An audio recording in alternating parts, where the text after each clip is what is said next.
കണ്ണൂർ വയനാട് ജില്ലകളെ ബന്ധിപ്പിക്കുന്ന Palchuram boys town road വീണ്ടും പൊട്ടിപ്പൊളിഞ്ഞു. റോഡിന്റെ പല ഭാഗത്തും കുഴികൾ രൂപപ്പെട്ട റോഡിലെ ടാർ ഇളകി തകർന്ന നിലയിലാണ്. ചുരത്തിലെ ഹെയർപിൻ വളവുകളിലും റോഡ് തകർന്നിട്ടുണ്ട്. കഴിഞ്ഞ വർഷം നവംബറിലാണ് പാൽച്ചുരം ബോയ്സ് ടൗൺ റോഡിന്റെ അറ്റകുറ്റപ്പണികൾ പൂർത്തിയായത്. കേരള റോഡ് ഫണ്ട് ബോർഡാണ് ബോയ്സ് ടൗൺ പാൽച്ചുരം റോഡിന്റെ പ്രവൃത്തികൾ നടത്തിയത്.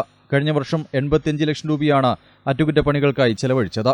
ഹെയർപിൻ വളവുകളിൽ ഇന്റർലോക്ക് ഇടുന്നതും കുഴികൾ അടയ്ക്കുന്നതും ഉൾപ്പെടെയുള്ള ജോലികളാണ് കഴിഞ്ഞ വർഷം നടത്തിയത്. അറ്റകുറ്റപ്പണി നടത്തി ഒരു വർഷം പൂർത്തിയാകും മുമ്പാണ് ചുരം റോഡ് വീണ്ടും തകർന്നു തുടങ്ങിയത്. ചില ഭാഗത്ത് റോഡരികിൽ കാട് വളർന്ന് ഓവുചാലുകൾക്ക് മുകളിലാണ് നിൽക്കുന്നത്.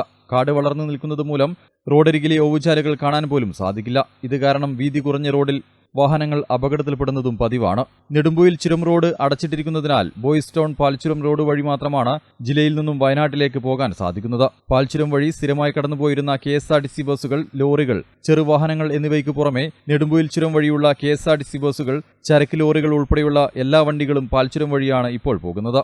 ചെകുത്താൻ തോടിന് സമീപവും ആശ്രമ ജംഗ്ഷനടുത്തും ഹെയർപിൻ വളവുകളിലുമെല്ലാം ഈ പറഞ്ഞ രീതിയിൽ റോഡ് പൊട്ടിക്കിടക്കുന്നത് വലിയ അപകടഭീഷണി സൃഷ്ടിക്കുകയാണ്. തലനാരിഴയ്ക്കാണ് പല സമയങ്ങളിലും വാഹനയാത്രക്കാർ അപകടത്തിൽ നിന്ന് രക്ഷപ്പെട്ടു പോകുന്നത്.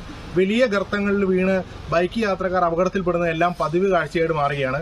ഇതിനു പുറമെ റോഡിന്റെ ഇരുവശങ്ങളിൽ സ്ഥാപിച്ചിരിക്കുന്ന സൈൻ ബോർഡുകളിൽ കൂടുതലും കാട് മൂടിക്കിടക്കുന്ന അവസ്ഥയിലും റോഡിലേക്ക് ചാഞ്ഞു നിൽക്കുന്ന അവസ്ഥയിലുമൊക്കെ ആയിരിക്കുന്നത് നാട്ടുകാർക്ക് വലിയ ഭീഷണിയാവുകയാണ്. തകർന്നു തുടങ്ങിയ ബോയ്സ് ടൗൺ പാൽച്ചുരം റോഡിൽ അറ്റകുറ്റപ്പണികൾ നടത്താൻ KRFB തീരുമാനിച്ചിട്ടുണ്ട്. ഇതിനായി 10 ലക്ഷം രൂപ അനുവദിച്ചിട്ടുണ്ടെന്ന് ഉദ്യോഗസ്ഥർ പറഞ്ഞു. News bureau, Peravoor.